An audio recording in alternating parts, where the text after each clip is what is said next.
Yeah. Well, it is time for us to get started. Actually, I have been informed I'm at least 3 minutes late. That's probably an improvement. Ed says his father did go back to the doctor. They're doing some different things as far as his cancer treatment in the future is concerned, so keep him in your prayers. Kim Inslee did get out of ICU. She's in room 3023. It's actually got 2 windows. So I think she's feels like she's definitely gotten out. Yesterday she was doing much better, and they're talking about maybe by Friday that she might even get to come to Life Care. All that's maybes, but the doctor did say that while we were there, so that's what they're hoping for. Jamie Pendergrass, has anybody heard from him today? Anybody? Well, they were still waiting that heart and kidney issue. I know Ryan tried to talk to Linda yesterday and didn't get an answer, so I don't know. Kathy Marston wasn't feeling well on Sunday, a back issue, so you might want to check on her. I think that's all I had along that line. We do extend our sympathy to Madge Smith's family. Right now, they're thinking a service next Tuesday at Vanderwalls. They're going tomorrow, I think, to make sure that all works out. But that's what they're planning on. Glema, I think, is kind of making those arrangements. So we'll know, and if something changes, and it won't be earlier than that, we'll try to do a call out and let everybody know. Tomorrow night, class at 6 o'clock. Saturday is Graysville's Fellowship Day, starts at 9:30. Matthew are you the speaker or one of them? Okay, Matthew's doing the lessons. Some of us are planning on going. If you want to go, we're trying to get maybe a little head count. If you just let Rick know, so we can give them a little heads up on how many of us are coming, particularly because of lunch. But if you don't decide till Saturday morning, that'll be fine too. The times I've been there was enough food to feed 2 armies. But should be a good morning. That is Saturday down at Graysville. Okay. Rick has our prayer. Matthew has the Devo.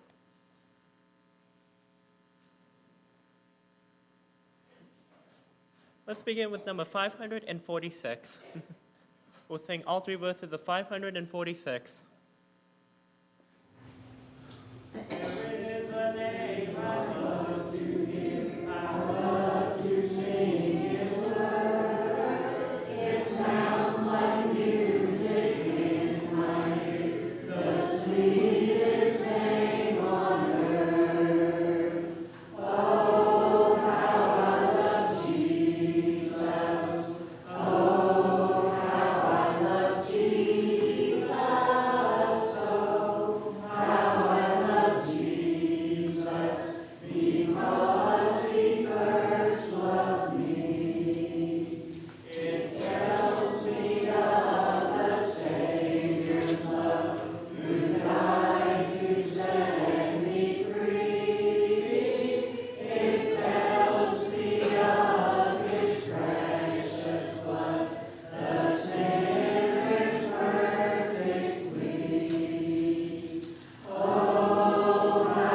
invitation song is going to be number 920, if you want to go ahead and mark that in your songbooks.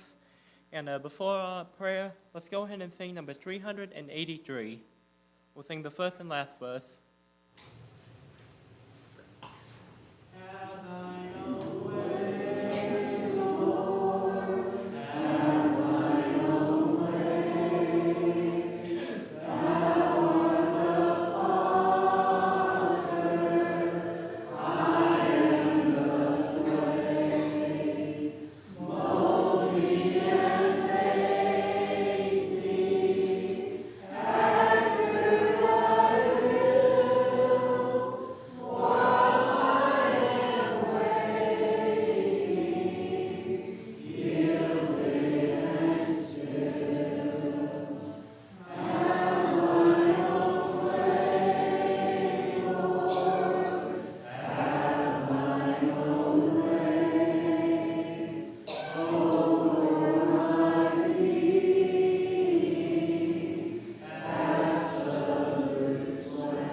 Will you join me in prayer? Dear Father in heaven, the greatest gift ever given to mankind was salvation, the hope of eternal home in heaven. And Lord, we didn't deserve it, we didn't earn it, we didn't work for it. But what you have asked us to do is to share it. And Lord, sometimes that's hard. It can be scary. Makes complications at work sometimes with our friends, even with our family. But the unique thing, Lord, is that if we teach others your word, if we tell them about the kingdom and they are willing to commit to living a life to doing your will, it costs us nothing. And in return, we get a brother and sister. And Lord, one time or another, each one of us has received some benefit from being a part of a faithful congregation. So Lord, help us to open our hearts, kick the fear to the road, do what we can, reach out for opportunities to share your love by teaching your word. We ask this and all blessings in Christ's name. Amen.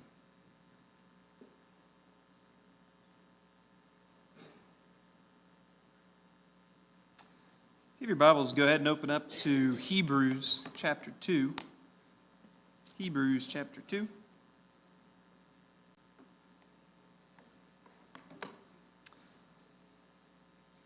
Two weeks ago, Claire and the baby and I went to the lake, and we had a good day at the lake, and we went swimming and had some fun with the baby, got her in the water, and she was not a big fan of it, but I didn't realize that my watch had been compromised, and I killed my watch. And I have checked my naked wrist. I don't even know how many times, but it's okay. I've got a little bit of a watch tan. You can still kind of see it. I don't even know how many times I've checked my wrist. People say, you don't appreciate what you have until you lose it, and that is true. I have an anniversary coming around. Maybe I can get a new one. Hint, hint. But we have a lot of things in our life that we value and take use of until it becomes stale, and until we find something new to be interested in, and those things that we once cared a great deal for, our care for that grows a little bit cold, and we perhaps don't care for it as we ought. And we take things for granted that we ought not take for granted. In the book of Hebrews chapter 2, I think the Hebrew writer talks about this phenomenon.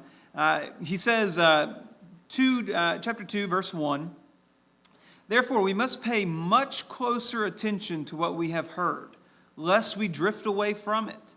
For since the message declared by angels proved to be reliable, and every transgression or disobedience received a just retribution, how shall we escape if we neglect such a great salvation? It was declared at first by the Lord, and it was attested to us by those who heard, while God also bore witness by signs and wonders and various miracles and by gifts of the Holy Spirit distributed according to his will. What he says here is, listen, we need to pay so much closer attention than we have been to the message that we've received. We have received a message that is true, a message that is significant. We've received the message that leads to salvation. It's the message that God himself gave to us, the message that Jesus, the Lord, presented. It's the message that the apostles shared. It's the message that the apostles, with the gift of the Holy Spirit, have borne witness to and testified to. Let's not neglect that great gift that's been given to us. Let's not neglect that great salvation which you have and has been given to you by the blood of Christ. Value it. I think often as we are new Christians, we have a great value and a great appreciation for the salvation that God has given us. But as time goes by, maybe that value and that appreciation and that zeal that you have at the beginning gets a little bit cold. And you perhaps are tempted to sway and drift away, like the Hebrew author says. We need to spend lives that work towards honoring that sacrifice that's been made for us. Lives that really value continually. Lives of righteousness and lives of holiness. Lives that when you are there at the day of judgment and you stand before the judgment seat of Christ, you won't be ashamed of the way you've lived.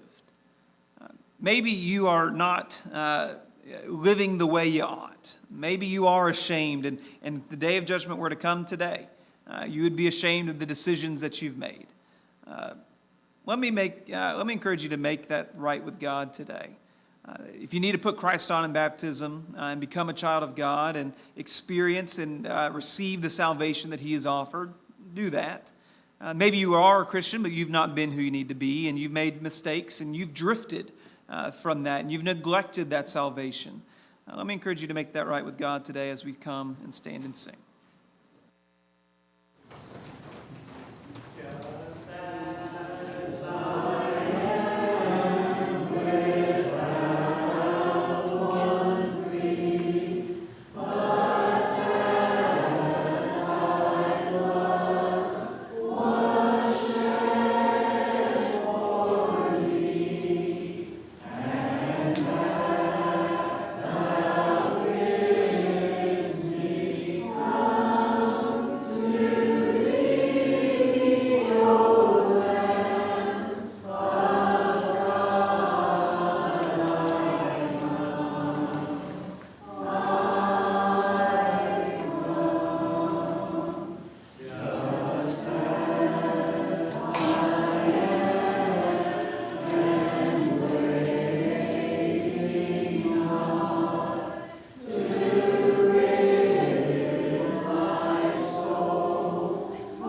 Dismiss our teachers to their classes.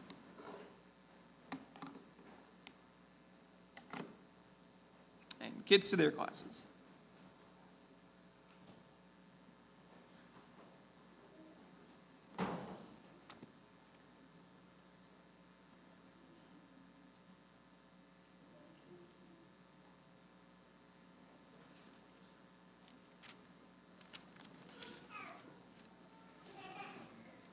Will you get that door, Susan?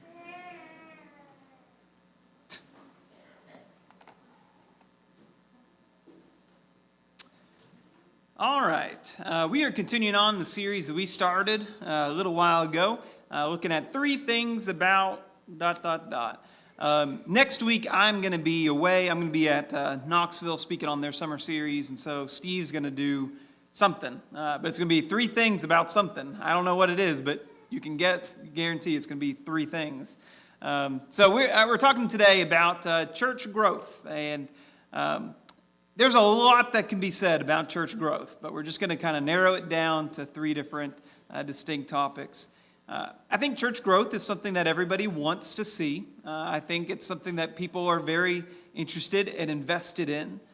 There's a lot of people, a lot of you have spent your whole lives working at the church here and have been very diligent in trying to grow the church and have been successful in growing the church.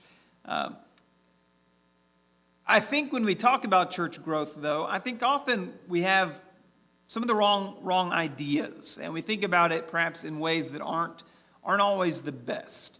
And so we're going to talk about some of those things today.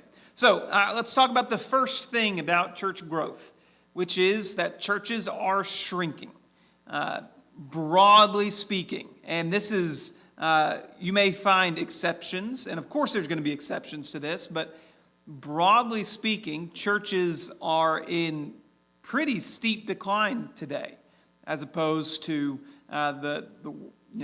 when you were kids and prior to that. And so there's been a lot of fluctuation in many of your lifetimes in church attendance, periods of great ups and periods of great downs. And we're in a period now where there is a great downward trend in church attendance. So here's some stats that may be interesting to you. This is taken from Pew Research Center in 2024, so this is some brand spanking new data. This is what they write. Today, about 28% of U.S. adults are religiously unaffiliated, describing themselves as atheists, agnostics, or nothing in particular when asked about their religion. So that's, close to a third of the country will say, I have no religious affiliation whatsoever. And that's up from the past. I don't have past couple years statistics, but that's up, especially in the past 10 years. That's gone up pretty drastically. But 28%, roughly a third of the country, call themselves the nuns. They have no religious affiliation. Another stat, 3 in 10 Americans say that they attend religious services every week, which is about 21%, or almost every week, 9%, while 11% report attending about once a month, and 56% seldom, that's probably your Easter and Christmas crowd, or never, 31% attend. That's taken from, that's a little bit older, that's a Gallup study. Similar, a little bit different than what the Pew Research found, but very similar. One more. As of November 2022, 20% say that they are attending in person less often. And this is of those that attend regularly, which is, those statistics right there. But 20% say that they are attending in person less often. On the other hand, 15% say they're participating in services virtually more often. And so what you have here is a 20% drop in regular attendance and probably an additional 15% drop on top of that of people that are, well, maybe not quite 15, but some of that's going to be a drop of people that are attending only and virtually. Some of that might be some that weren't attending but have started attending virtually. So either way, that's a pretty big difference. And I'm sure you felt that. You look around and you see some anecdotal evidence. There's probably more empty pews in this building today than there were 10 years ago, 15 years ago, 20 years ago. And that can be felt, right? You know, do you notice when we have a big crowd versus a little crowd? I'd say so. You know, there's different atmosphere. The singing's different. The people the conversations that you have are often different. And, you know, it's very different. And so anecdotally, I'm sure many of you can attest here, and not just here, but broad spectrum in other churches that you've attended. You know, many of you guys have come here since I have 3 years ago. And so, you know, the churches that you attended previously before coming here, before you moved or whatever it might be, they probably are going through the same thing. This is broad spectrum. There's a lot of pews that are empty today that weren't empty in the past. There's a lot of people that have become simply comfortable worshiping from home. And you hear this a lot. And with a lot of people that I've talked to, and a lot of people that you've talked to probably, that they've just become comfortable, you know, staying home. It's a lot easier when you got kids to wrangle just to turn on YouTube and to turn on worship services from other churches across the world online. And rather than having to, you know, wrangle the kids, get them dressed, put shoes on that baby that likes to kick them off. And, you know, it's a challenge on Sundays to get to church sometimes. And so why go through all that hassle and all that headache? 15% say, you know, we're just going to stay home more and worship virtually. You have a lot of people that just simply don't value worship and Bible study like they did previously.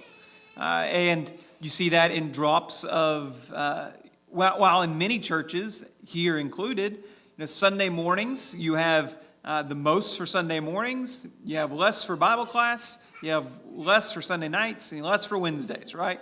That's the trend universally. Why is that?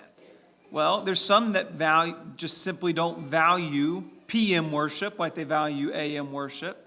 There's a lot of people that don't value Wednesday Bible class as much as Sunday morning worship. There's a lot of people that don't value other gatherings of the church as much as they value others. And so what do we need to make of this? You know, this is just some rough data, some anecdotal data, but what do we make of this? You know, what has contributed to church decline? What do you think?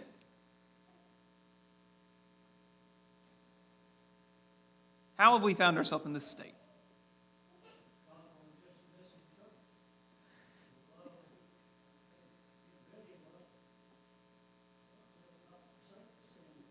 Yeah. Yeah.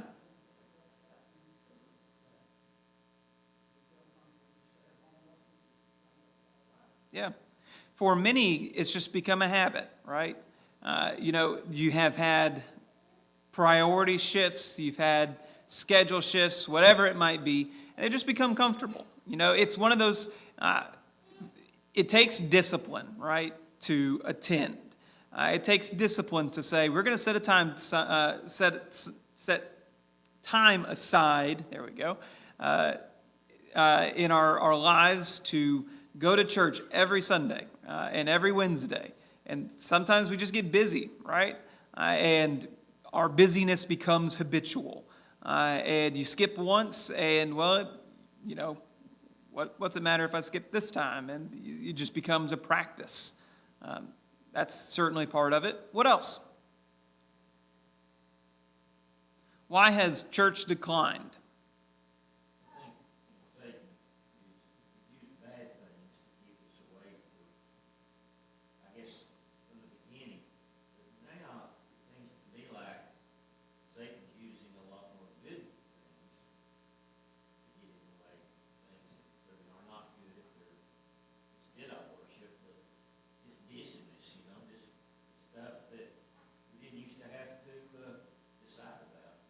Yeah. Sometimes just busy schedules. Yeah.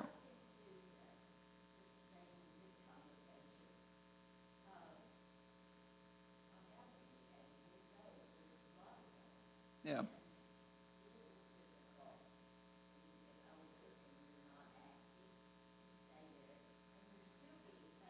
Yeah. Yeah.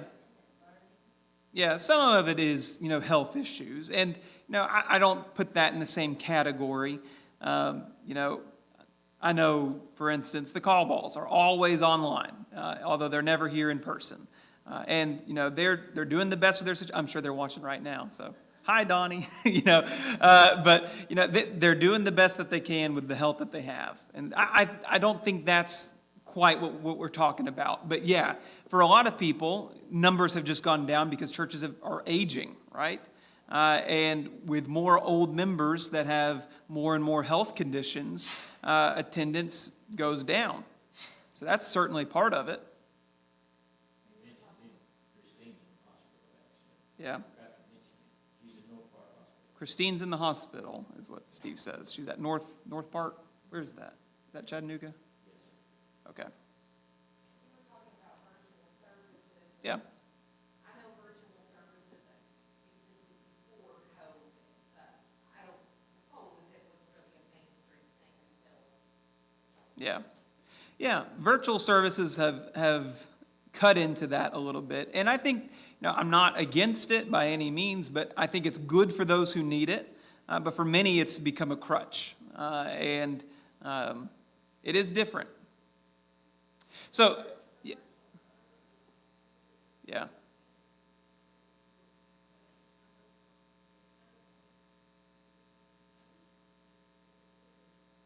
Yeah. Yeah, it's just not the same. That's a good point. It's good if you need it. That's why we have it. But for many, it's become a crutch, and it's become an excuse. And I think that's very true. I was sick past couple weeks ago, and we were watching online, and it's a lot harder to watch online and be attentive and actually be present when you're at home with all your distractions and your little kid running around like a banshee. It's very, very much more difficult. So here's a couple things that I think have contributed. I think broad scale, we've had failure to evangelize. And I think it's undeniable that when you look at the church today and you look at church of the past, there is often, not always, but often, a decrease in evangelistic work. That's church-wide, as far as like a congregation doing like an active campaign together. I think that's obviously lessened. But I think individually, I think there's a lot of Christians today that are not as evangelistic as their parents were, and are not as active in having scriptural conversations as past generations were. And there's a lot of reasons for that. Maybe it's a lack of knowledge and of themselves. They're not as studious of the Bible, and so they feel less competent than others have in the past. Maybe it's a lack of motivation. I'm certain that part of it is changing culture. Door knocking is not effective in this world like it was in the past, right? I know for myself, don't come to my door, 90% of the time. If you see it, I'll say hi and I'll smile at you, but, my house is a wreck. So, but that's the attitude of a lot of people, and especially, I think, younger generations. There's just been a cultural shift that way. And so often our strategies of evangelism have not kept up with what has been effective as far as cultural speaking. Evangelism is a commandment. And Matthew 28, 19 through 20 is the Great Commission, right? Go into all the world, teaching, baptizing, making disciples, teach all that I've commanded. That's a commandment. And that's something that all Christians are commanded to do. And that's something that I think a lot of Christians have failed to do. And perhaps it's because they're exporting those responsibilities to others. We support missionaries, right? Can't they just do the evangelism for me? Can't the preacher just do the evangelism for me? Can't the elders or the deacons or whoever else, somebody else, do the evangelism for me? Well, I don't think it works that way. And we'll look at that more in just a minute. But I think failure to evangelize is a big, big aspect. We've become very insular, and we have shifted from outward focus to inward focus. And that's a hard place to come out of. But I think that's the condition of a lot of churches. I think a lot of churches, a lot of people have failed to instill the values in their children. And what I mean by that is not just they failed to teach their children, they failed to bring their children to church. Certainly, there's a lot of parents that have done that and have brought their children to church, but they haven't instilled the values in their children. I think that's a different thing. Deuteronomy 6:4 and going on, we've talked about these verses a lot, but hear, O Israel, the Lord your God is one God. You shall teach your children these things as you walk, and put it on your doorposts as you go by the day. And I think that has gone by the wayside. And there's a lot of children who may have some knowledge and have attended, been in a building for church services, maybe their whole lives, but they have not learned the values that you have. And I think that's a big problem. And I think that's been very common, is that they may understand the what, but they don't understand the why. And they haven't seen it in practice. Perhaps parents have I've heard it put this way, if you attend every time we have an official worship service, we got Bible class Sunday, we got worship, AM worship Sunday, we got PM worship Sunday, that's 3 hours. We got an hour on Wednesday, 4 hours of a week. That is a minuscule amount of time that your child spends surrounded by godly people. And if your Christianity is a Christianity that you put on and take off when you come in the building, your children are not going to be inheriting your faith. And for many, I think that's the situation that they found themselves in, is that they've not taught their children to value the things that they value. And there's a lot of reasons for that. But I think that's a big issue. I think there's been a failure to prioritize in our own lives, and I think that's a big one as well. Flip over to Colossians. Let's read Colossians chapter 3, verses 1 through 4.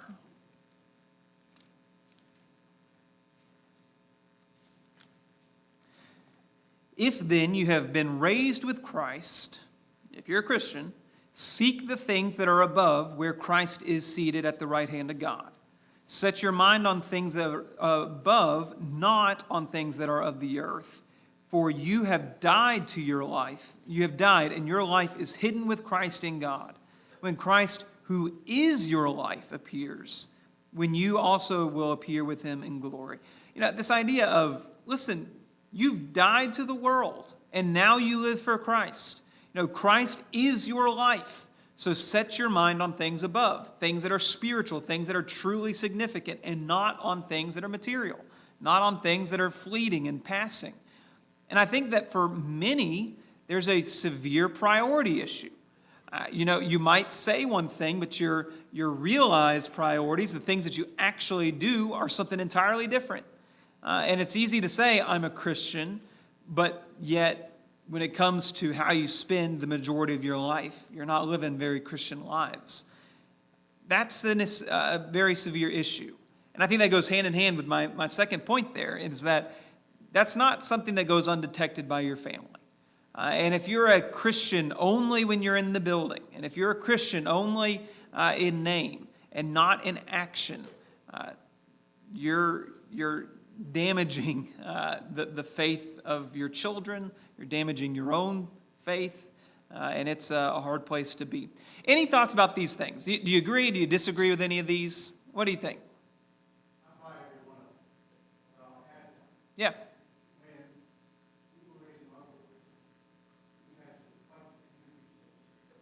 Yeah.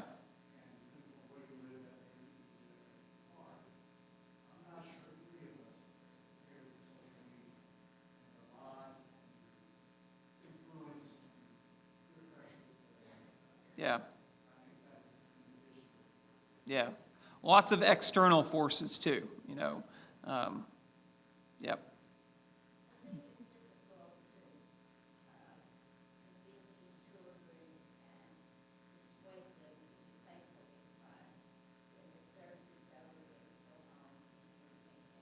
Yeah.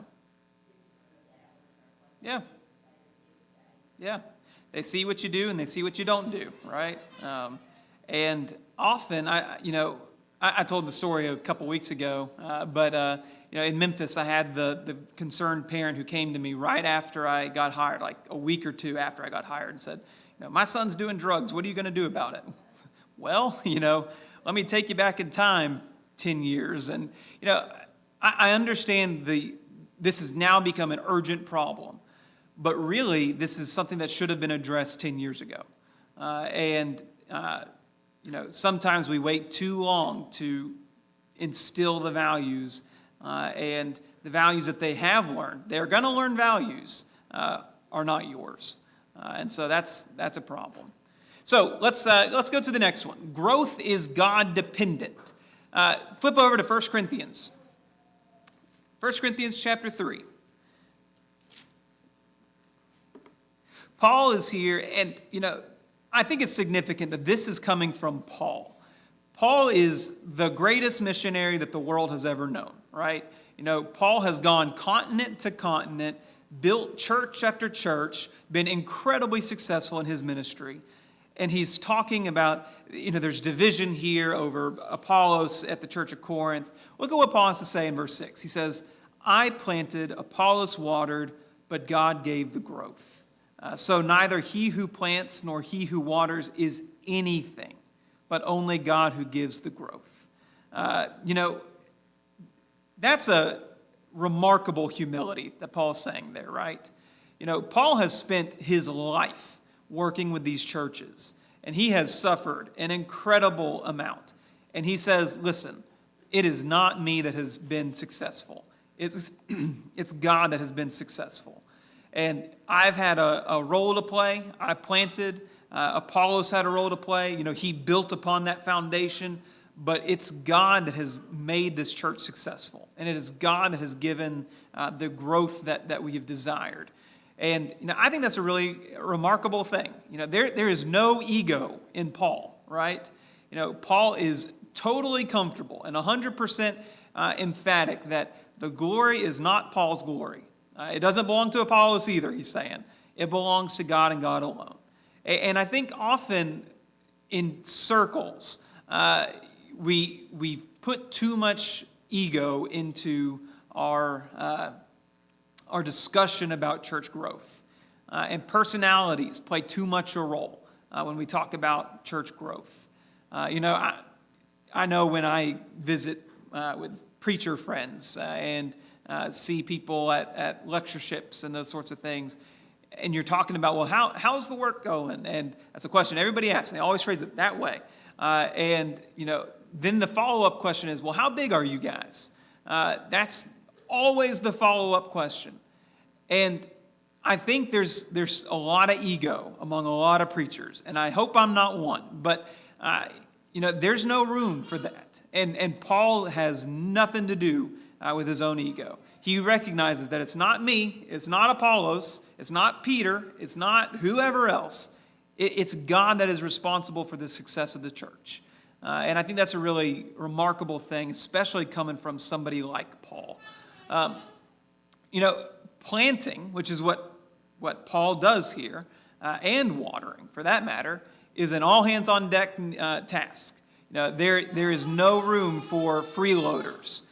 If you're a part of the church, you're a worker. Flip over to the book of Ephesians real quick. Ephesians chapter 4.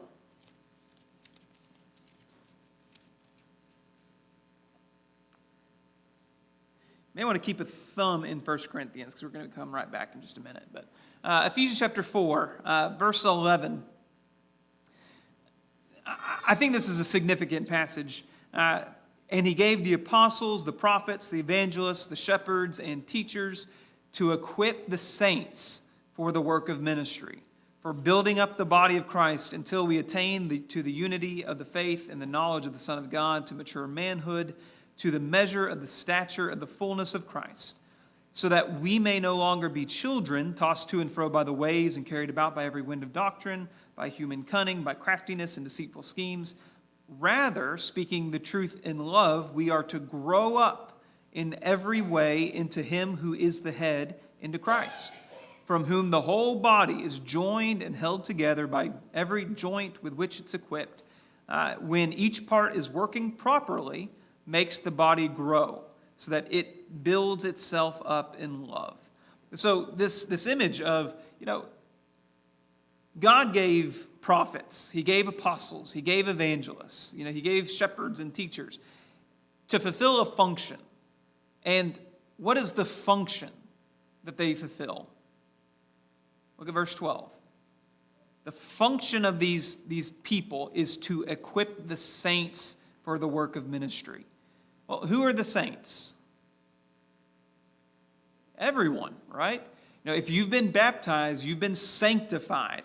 You've been made holy. The word saint just means holy ones, right? Peter says we're a royal nation, a royal priesthood, a holy nation. We are. If you are a member of the body of Christ, you are a saint. And as a saint, what is your responsibility? Verse 12. The work of ministry. Now, all saints, all Christians have a role to play, have work to do. And so, God gave these offices to equip them so that they might do their work and do it well. And what are the purposes of this ministry that you see here? Yeah. Build up the body, salvation, to share the gospel. There's two things that I kind of explicitly said. There's to the maturity of manhood, to spiritual maturity and completeness, so that you might grow up and become the spiritual adults that you need to be. And then functionality, right? Every joint which is equipped, with which it's equipped, when it works properly, builds it up. And so we have a goal, which is spiritual maturity and growth, and it's achieved through the working of the body. If you as a body want to take a drink of water, there's a lot of different muscles you use for that, right? You got to get your hand working right, you got to get your eyes working right, you got to do all these different things.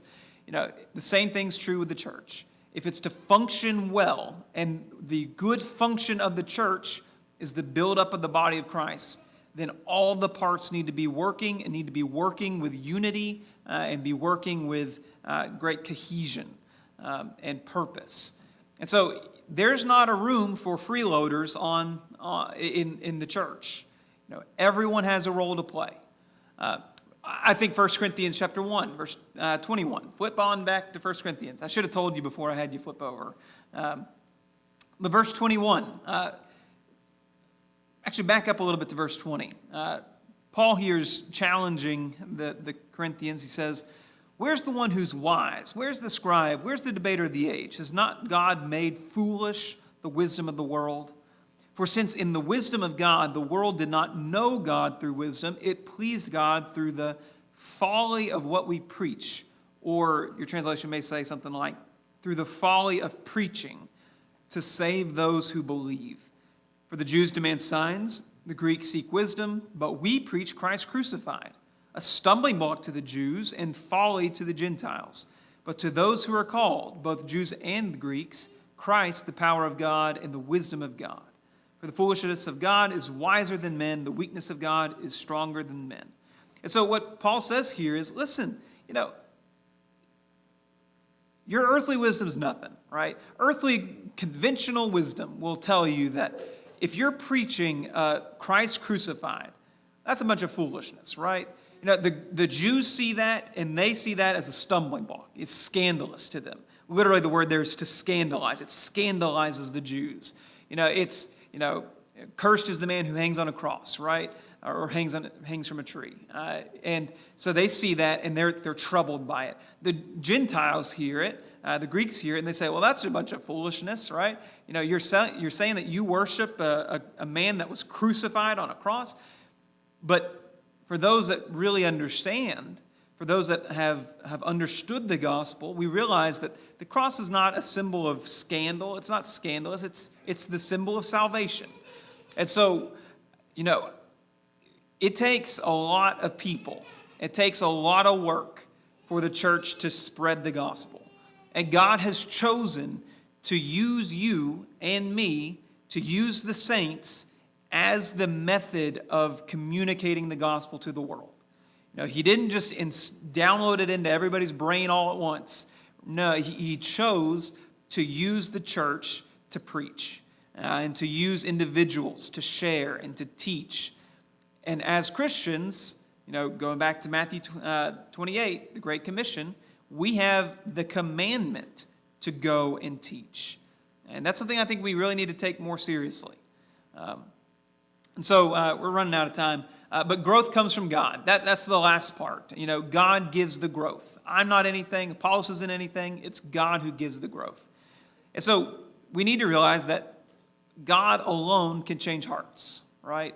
And I think this is part of the frustration of evangelism. Because you talk with somebody and you really wish that you make some progress and you're excited, and they come to a point where they just shut down and they're not receptive, right? And you spend all this time and energy and work, and you really are committed, but their heart's hard and they don't want to hear what you have to say. And so I think that can be a really frustrating truth in evangelism, is that you can't make anybody obey the gospel. And you can't force anyone to be a Christian. And that's hard. Your responsibility, however, is not for their reception, but for the spreading, right? You go back to Matthew chapter 13, you got the parable of the sower, and you have a sower who spreads the seed, and it lands on some good soil and some bad soil and some soil with weeds and all that kind of stuff. And some of the seed makes it, and some of the seed doesn't. The responsibility of the sower is not on the reception, but it's on the spreading, right? And so I think that can be a hard lesson to learn. And finally, God alone is the one who tests or approves faith. James chapter 1 verses 2 through 4. Flip over there real quick. We're going to come back to this passage in a minute, so you might want to put a thumb there. James 1, 2 through 4. Count it all joy, my brothers, when you meet trials or temptations or whatever it might be, hardships of various kinds, for you know that the testing of your faith produces steadfastness. That word testing is different than the word trials. It's the word, it has the connotation of you've been tested and you've come out on top. You've been approved.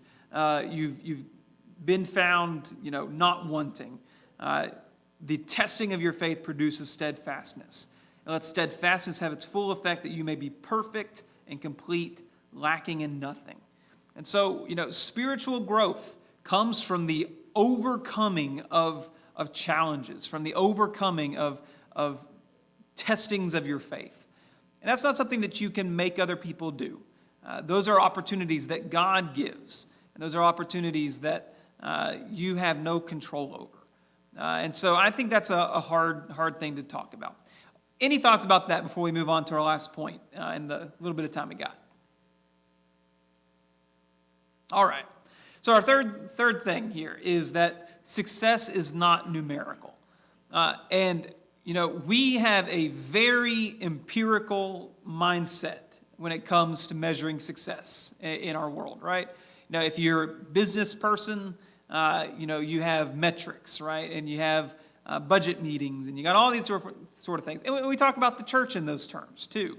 The budget's really high this month. I don't know if anybody's ever said that, but, the budget's really low this month. Or, attendance is up, attendance is down. We talk about the church as if its success is numerically based. And I think that's wrong-headed. I don't think it's 100% inaccurate, but I don't think that numbers are the only thing that matter. Numbers are not insignificant, but they're not the only thing that's significant. So what do I mean by that? Flip over to 2 Peter chapter 4. 2 Peter 4, look at verse 5. Maybe it's 1 Peter. I mistyped somewhere along the way.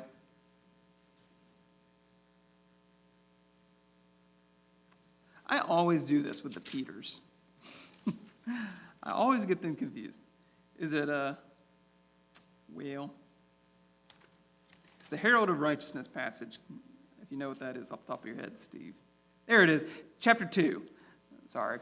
2 Peter 2, verse 5. If he did not spare the ancient world, but preserved Noah, a herald of righteousness, with 7 others, when he brought the flood upon the world of the ungodly, and he goes on to make his argument. You know, Noah was a preacher, and Noah was a herald of righteousness, is what he says, a preacher of righteousness. Noah only got on the boat with his sons and his daughter-in-laws and his wife. There were Noah and 7 others that made it. No, that is not a numeric success, right? No, that is a world that's destroyed, and only a small number make it out unscathed. Numerically, that's not a success. But Noah is a success story, right? He's in the Hebrew Hall of Faith. He's a hero of the faith. But his success is not predicated on the number of people that he saved.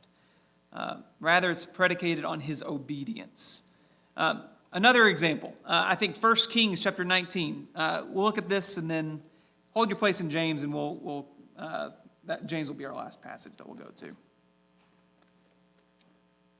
But 1 Kings chapter 19.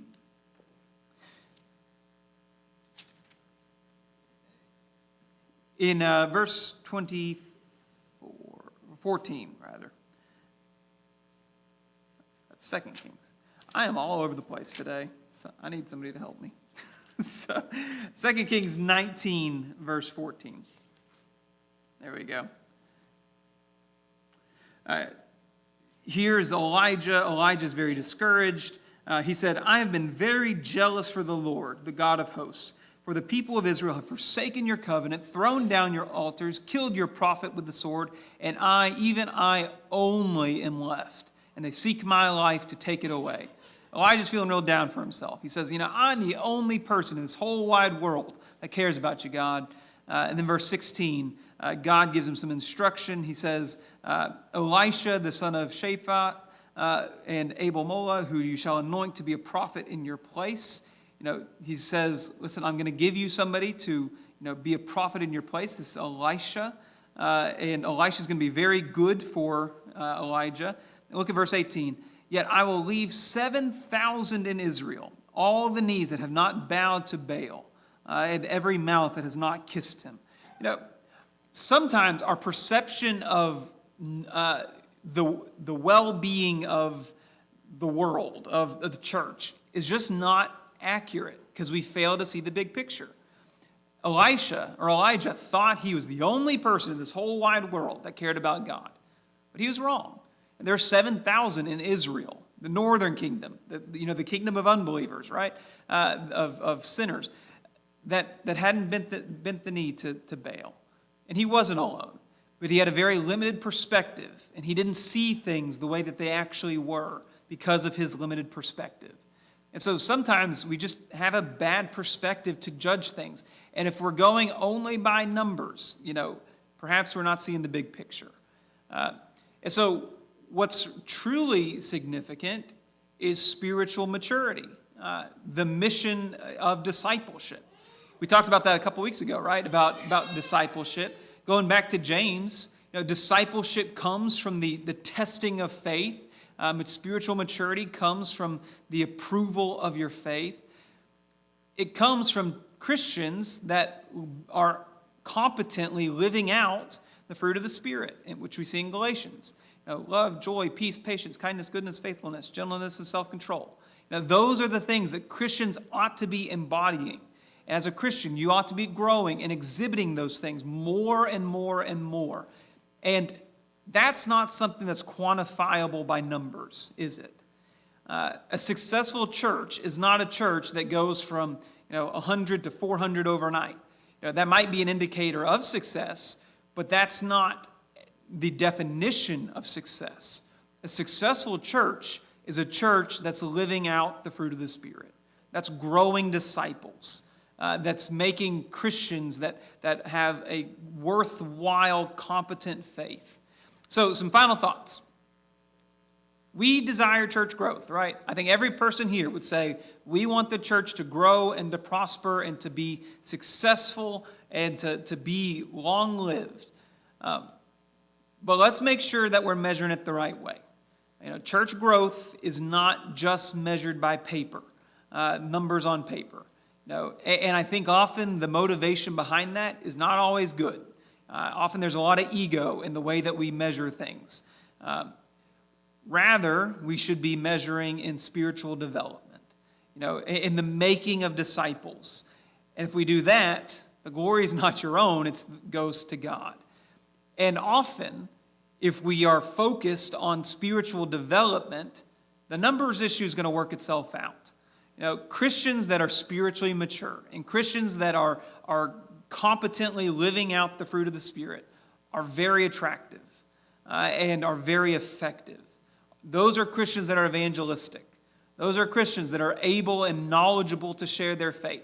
And those are Christians that aren't afraid of hard questions. And so what we need to focus on when we think about church growth is not as much about numbers as we often get into the habit of doing, but rather on the development of souls. And that's a bit of a harder thing to measure, but that's a more important thing to measure. Any thoughts, questions, any comments before we wrap up?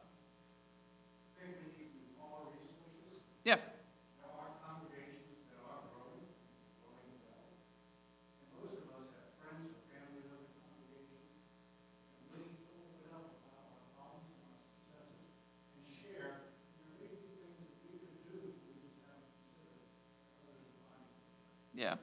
Yeah, there's a lot to implement, and there's a lot to stop doing, right? We need to be open about what's working, what's not working, do things that work, and, sometimes maybe we need to get rid of things that we've been doing that aren't working. Be adaptable. That's a good point. All right, well, that's the bell. Thank you, guys. Steve's teaching next week.